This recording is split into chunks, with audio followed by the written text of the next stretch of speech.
Saya Maidatul Hafifah, nomor induk mahasiswa 1262012021449, nomor absen 17, program studi Pendidikan Agama Islam Fakultas Tarbiyah dan Ilmu Keguruan UIN Said Ali Rahmatullah Manado. Nah, di sini saya akan mereview analisis dari skripsi milik saudari Indana Zulfa, program studi Tadris Matematika Fakultas Tarbiyah dan Ilmu Keguruan UIN Said Ali Rahmatullah Manado. Pada skripsi ini, analisis yang digunakan adalah analisis kuantitatif dengan jenis penelitian eksperimen. Penelitian tersebut berusaha mencari pengaruh variabel tertentu terhadap variabel yang lain dengan kondisi yang terkontrol secara kuat. Nah, di dalam penelitian eksperimen terdapat 4 bentuk desain penelitian eksperimen. Di antaranya adalah pre-experimental design, full experimental design, factorial design, dan quasi experimental design. Nah, bentuk desain penelitian yang digunakan dalam skripsi ini adalah quasi experimental design. Nah, hal ini digunakan karena penelitian tersebut lebih membantu dalam melihat hubungan kausal dari berbagai macam situasi yang ada. Nah, sedangkan dalam rancangan penelitian ini terdapat 2 kelompok yang masing-masing dipilih secara random. Kelompok pertama adalah diberi perlakuan yaitu penerapan aktif, joyful, effective learning menggunakan media pembelajaran berbasis edutainment ataupun kelompok eksperimen. Nah, sedangkan kelompok yang kedua itu tidak diberi perlakuan atau masih menerapkan pembelajaran konvensional dengan metode ceramah atau disebut di sini sebagai kelompok kontrol. Nah, sedangkan untuk kedua kelompok tersebut tidak diberikan pretest, tetapi setelah kedua kelompok tersebut selesai melakukan penerapan pembelajaran, selanjutnya kelompok tersebut memberikan post-test. Untuk variabel yang digunakan dalam skripsi ini adalah 2 variabel, yaitu variabel terikat dan variabel bebas. Untuk variabel bebas dalam penelitian ini adalah active, joyful, effective learning menggunakan media pembelajaran berbasis edutainment. Sedangkan variabel terikatnya dalam penelitian ini adalah motivasi belajar dan hasil belajar. Untuk populasi dalam penelitian ini adalah semua siswa dari MAN 5 Kediri yang terdiri dari 6 kelas dan berjumlah sekitar 215 siswa. Dikarenakan dalam penelitian ini tidak mungkin menggunakan keseluruhan, maka peneliti menggunakan sampel. Dalam hal ini yang menjadi sampel penelitian adalah siswa kelas 11 IIS 3 dan kelas 11 IIS 1 sebagai kelas kontrol dan kelas eksperimen. Nah, berdasarkan uraian tersebut, maka penelitian populasinya adalah siswa kelas 11 IIS 3 dan 11 IIS 1. Serta teknik sampling yang digunakan adalah teknik purposive sampling. Untuk analisis yang pertama yaitu analisis validitas. Kita buka Excel. Ini adalah data yang sudah saya recap di Excel. Kita copy, Ctrl C, lalu kita masuk ke SPSS, ke data view, kita paste, Ctrl V. Nah, setelah itu kita ke variable view. Nah, var ini kita ganti dengan item 1, item 2, item 3, item 4, item 5, dan yang terakhir ini kita ketik total. Nah, selanjutnya untuk desimanya ini kita nolkan semuanya ya. Kita nolkan. Lalu setelah semuanya 0, kita masuk pada analisis. Jadi yang pertama klik analyze, lalu pilih correlate, bivariate. Nah, item 5 ini kita pindah ke variabel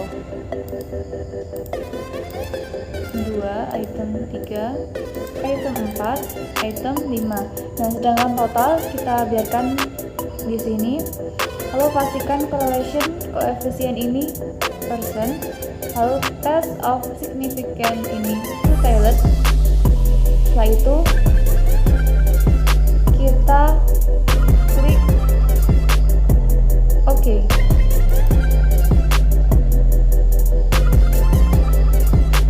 Nah, datanya sudah muncul ya. Nah, sedangkan untuk selanjutnya coba kita tentukan apakah data ini valid ataupun tidak. Lalu untuk menentukan apakah data itu valid ataupun tidak, kita dapat melihat melalui signifikansinya atau R hitung. Nah, untuk item yang pertama, R hitung kurang dari R tabel.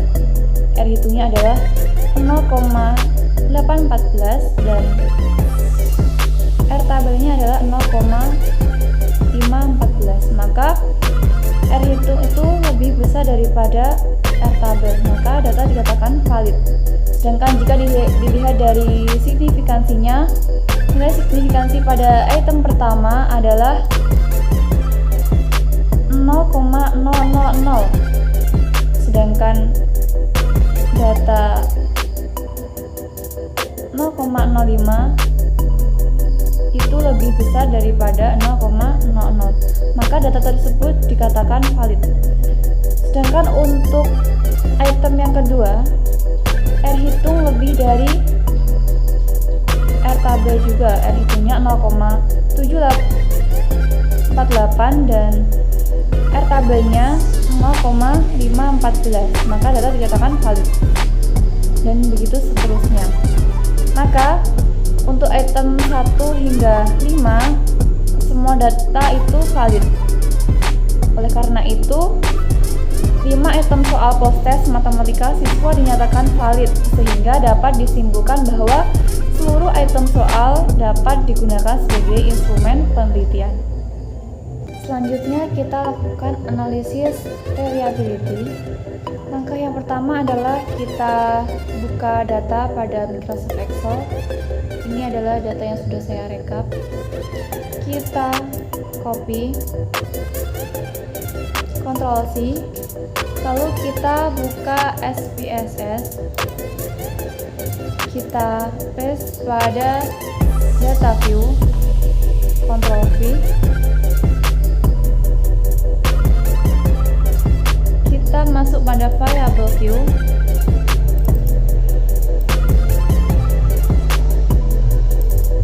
Ini kita ganti dengan item 5, dan ini kita beri tulisan total. Nah, sedangkan untuk desimalnya kita nolkan.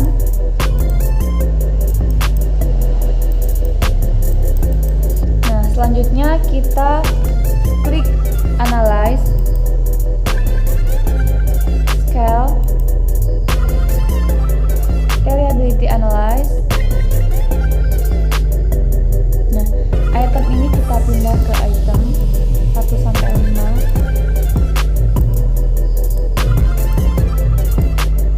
Nah, lalu kita klik statistik. Kita klik scale if item delete pada descriptive.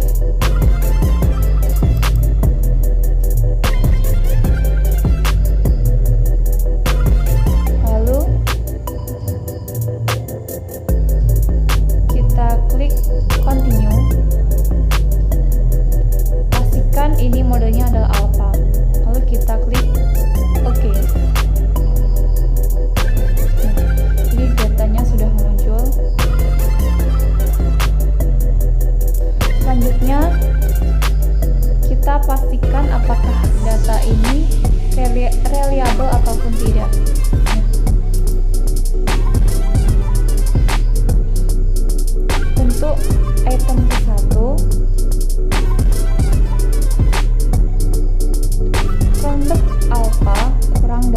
0,60. Hasilnya untuk item 1 adalah 0,661 lebih besar daripada 0,60. Maka hasilnya adalah reliable. Untuk yang kedua adalah sama, reliable, hingga kelima reliable. Sedangkan untuk Cronbach alpha-nya ini jumlahnya ada 5 item, sedangkan Cronbach alpha-nya 0,52. Nah, dari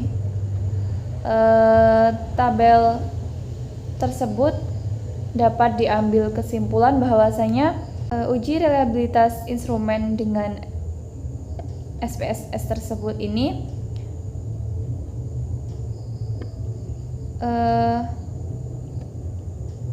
didapatkan R hitung sebesar 0,752 dari R tabel untuk taraf signifikansi 5% sebesar 0,514 yang menyatakan bahwa R hitung lebih besar sama dengan R tabel, maka soal dinyatakan reliable.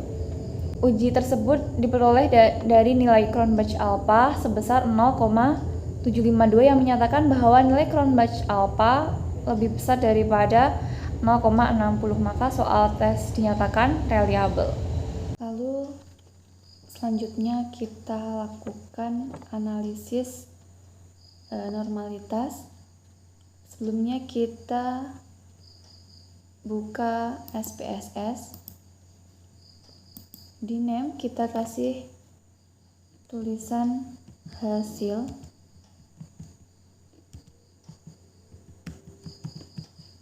Lalu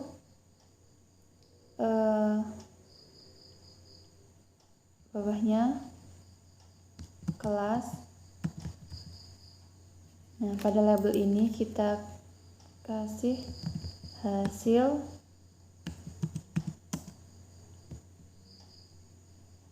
belajar siswa. Dengan bawahnya kita kasih kelas. Nah, dikarenakan tadi hasil dari deskriptif analisisnya di belakang koma ada 2 angka, maka desimanya tetap dibiarkan 2. Lalu kita ke data view. Nah, ini sudah ada hasil dan kelas. Lalu kita ke Excel untuk melihat datanya. Nah, ini datanya. Nah, kita copy datanya, post test, Ctrl C,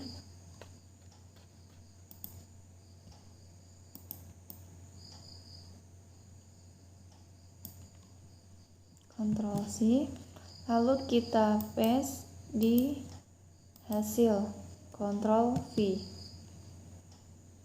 Nah,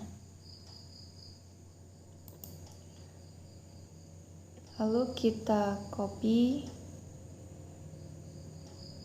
lagi dari Excel yang angkat eksperimen.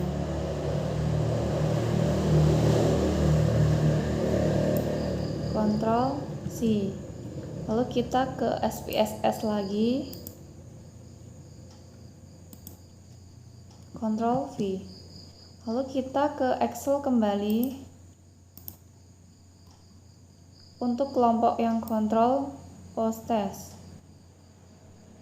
kita Ctrl C ke SPSS, kita paste. Kita ke Excel kembali, kita copy yang angket, Ctrl C, kita ke SPSS kembali, Ctrl V. Lalu untuk kelas ini kita isi dari kode yang telah tadi dibuat. Ini 1, Ctrl C, lalu ke SPSS, kita Ctrl V. Kita ke Excel kembali, kita copy yang kode 2, Ctrl C, ke SPSS, Ctrl V. Lalu kita ke Excel kembali, ini data kode 3 untuk post test control. Ctrl C, ke Excel, dari Excel ke SPSS, Ctrl V. Lalu kita ke Excel kembali. Untuk yang terakhir ini ada kelompok kontrol yang angket. Ctrl C, lalu ke SPSS, ini Ctrl V. Nah, kita sudah mengisi semua datanya. Lalu kita klik ya, untuk menganalisisnya kita klik Analyze.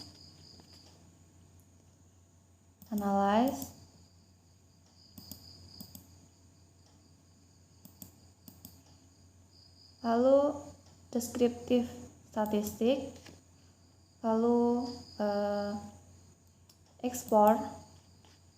Nah, ini yang hasil belajar siswa kita salin ke dependent list, dan kelas kita salin ke faktor list. Nah, lalu kita ke plot, karena kita menginginkan analisis normalitas, maka kita klik normality plot with test. Nah, klik continue, klik OK. Nah, kita tunggu datanya hingga muncul. Ini hasil dari analisisnya. Nah, ini kita lihat pada tabel test of normality. Nah, kita lihat pada tabel signifikansi. Ini signifikansinya 0,086. 0,086 itu signifikansinya adalah, kita lihat signifikansi pada hasil belajar berikut ini. Signifikansinya adalah 0,086. 0,086 itu lebih besar daripada 0,05. Berarti dapat dikatakan bahwa data ini adalah berdistribusi normal.